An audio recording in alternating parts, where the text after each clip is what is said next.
Hi, David again for ConcertBlogger.com. I have the great pleasure of being here with Carbon Tigers, or at least 3/4 of Carbon Tigers, the non-driving portion of the band.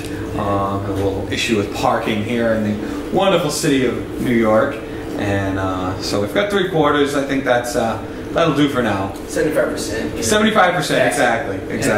Welcome, guys. Hi, how are you? Good. Very good. Why don't you introduce yourself and what you do in the band?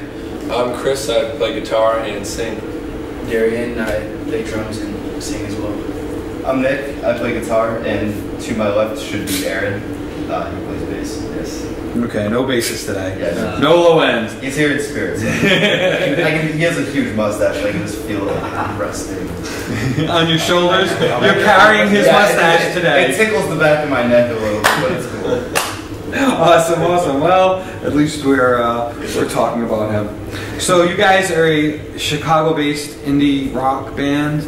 I guess I watched a few of your songs. I listened to some of your stuff, and I would call it groove-ridden, current yet eternal rock sound that you got going on. It's like something new about it, but something that's based in. You said groove-ridden? Really groovy, I would say. I like that. Groovy. Yeah, You get a lot of, So, we're going to use that. That's it. You can use it first. But you can definitely hear your Chicago roots in there. I really hear a lot of Chicago in there. Do you find that that's the case? Do you do that on purpose, or how would you describe your sound? I've just described what I got out of it. How would you describe how many times we have that discussion about what our sound is and whether we even want to put any sort of adjectives to it? Because I think once you immediately start putting comparisons of different artists that you're either influenced by or that you think you sound like, or you start saying, here's what our style of music is, you immediately just created a box that you have to live in, that people are going to expect you to sound a certain way. Exactly. And so I think our goal is trying to write things that interest us and that get us excited as we're writing them, and then figure out how we can kind of mold it in a way that we think will be accessible to to our fan base.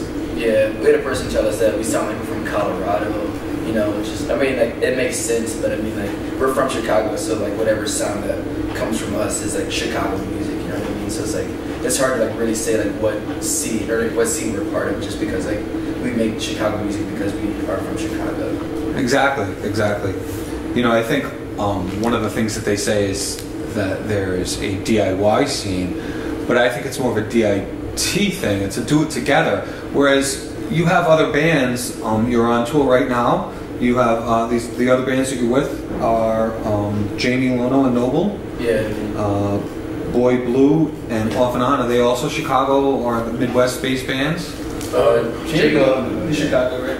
I think it's from the suburbs, but yeah, Chicago. Yeah. So Boy Blue's Milwaukee, and then Off and On is Boston. Yeah. So they're kind of the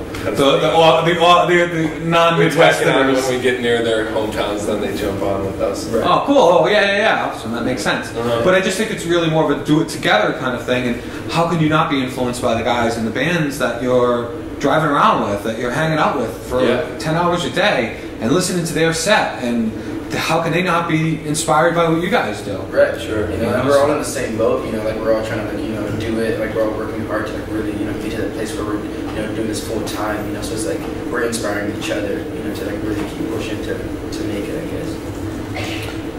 Cool. Yeah, that's exactly it. It's what it really comes down to. So like I said, you're in the middle of a tour. You have a new single out. You guys got a lot going on right now. The new single is Out of Heaven. Is that right?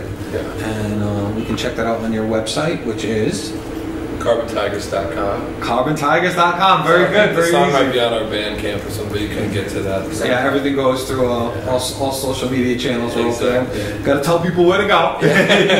Very important. You get those hits. Go check us out. Yeah. You want to hear what we're like? Well, go find out. Go find And out. I think that's also another great thing about music today is that it's so easy to actually access people in places that you never were before. If you guys were from Chicago and it was 1980, you're pressing some singles, and it's tough to break out of that Chicago area type of thing. And I think it's a lot more easy at this point to be able to connect with the suburban kid maybe who really digs your stuff. Right. How do you guys use technology a lot, the social media channels? Yeah, and all the time. Yeah, it's like, yeah, that's basically our main platform. It's just pretty much just as important as the music, I guess. You know, I guess we use it a lot to reach out to people, and when we're going, especially when we're going to new areas.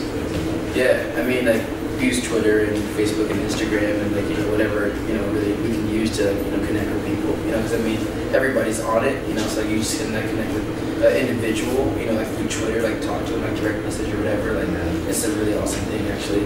And we were talking about before about even if you play a show for just one fan, well, if that fan has really got a great Twitter page and a great Twitter following, and they put out how great of a show you put on, right. It's like you played a show for everyone that that follows them. Exactly. And it makes that growth a little bit more organic in a way that isn't like set up by a big corporation. Right, yeah, we can like just connect with the people like ourselves, you know. It's like you can like literally like go and like talk to anybody that you want to, you know. You don't need like somebody to push it for you. Exactly. How did you guys get together? How did the band start? Oh man. Well, I moved out here from the East Coast. I'm actually originally from New York, like an hour and a half north of here. And I'm in Chicago with a bunch of guys that I was living in a suite with my freshman year of college in Chicago, and they went to Columbia College, and I didn't want to do that. I went to Paul University out there. And they met Aaron, who's our bassist, and I met Aaron through them. And we all just kind of started jamming together, and then Chris joined the band. He went to Columbia as well. So a lot of it was actually through Columbia College, and we met Darian through an ad we posted at Guitar Center, actually. We were looking for a drummer, and it was, Chris and I were posting signs being like, and we were in Guitar Center, we're like, oh, this is stupid, we're not going to get anybody at Guitar Center. And then we got Darian, so, yeah, you know. Hey, sometimes when it's supposed to work out, it works out, you know? Maybe if you put it somewhere else, you wouldn't have seen it. Well, you didn't see it. That's awesome. That's a really cool story. A not cool story, though, is, I guess when you guys had first started out, you'd had a van stolen with all your gear. What was the story with that? Well, that's the story. Sorry to bring up bad memories. Yeah. But I thought it was really a show of your perseverance, and that you guys are really pushing forward with this after something like that. Some people would throw in the towel and be like, hey man, I don't want to be no traveling musician. I don't want to be on the road, you know, and always worried about whatever. And you guys pushed through it, so I think that's what I was trying to get. Yeah, I think that's what like sealed the deal for me in this band.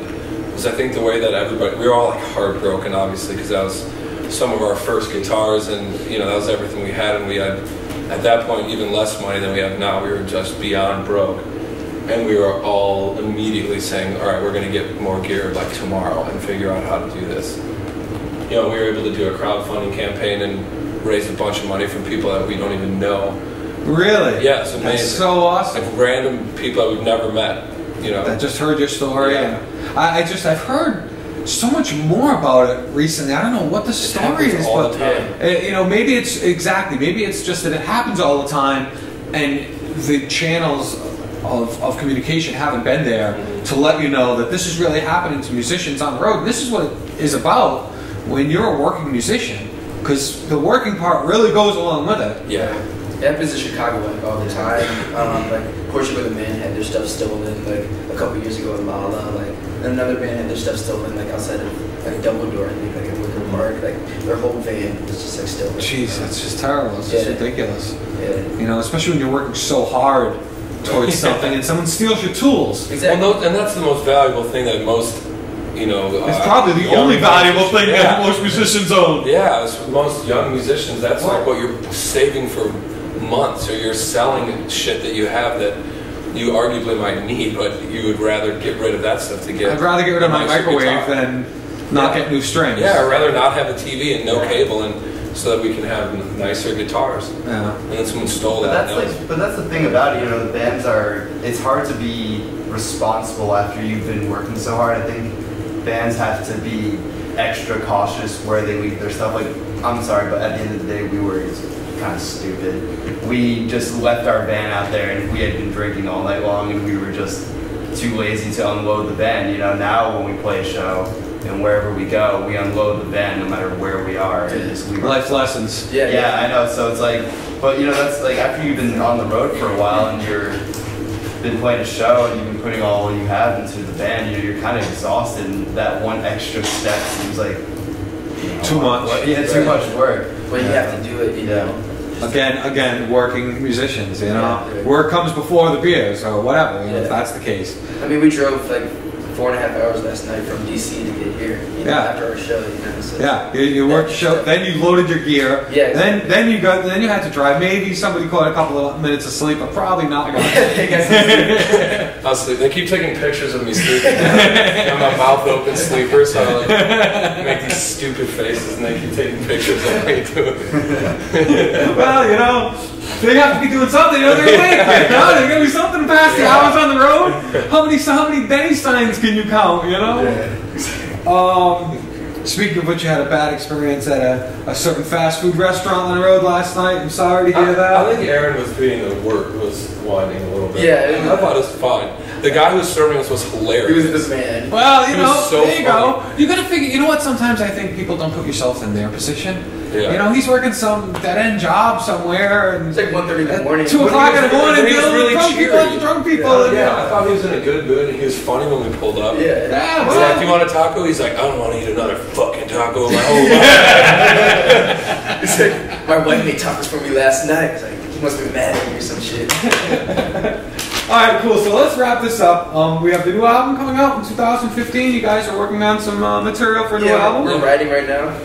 Cool. Is it going to be like a full album or Yeah. Yeah. I think it'll be our first full length. first full length? Yeah. Great, great. Any themes or any ideas, or just kind of coming to you as you go? As To you be determined. Yeah, we're kind of working on that right now. I think that's like what our discussions are kind of geared towards these days. Is like what we want to, you know, have a theme, or like what we want our album to like really sound like. You know, I think we're kind of working on trying to like just have. There's like so many influences coming from everybody, and then band like we all come from different backgrounds musically. So it's like, how do we make those influences like Carbon Tigers? Like, what does that sound like, and like what does that mean? what does Carbon Tigers mean? Literally, Exactly. yeah. What does it mean? You know, so we're trying to like figure that out right now. But I think like hanging out and like writing and just like just continuing to like make new songs is like we're kind of discovering like what that means for ourselves. You know. Yeah. Do you find it's different when you're planning a full length as opposed to an EP? Whereas maybe an EP might be, we're going to throw a few songs that have the same theme together easily. Exactly. That's how EPs have been. We kind of like just take whatever we've written since the last thing we put out, and then say what are the best few songs we have. Yeah.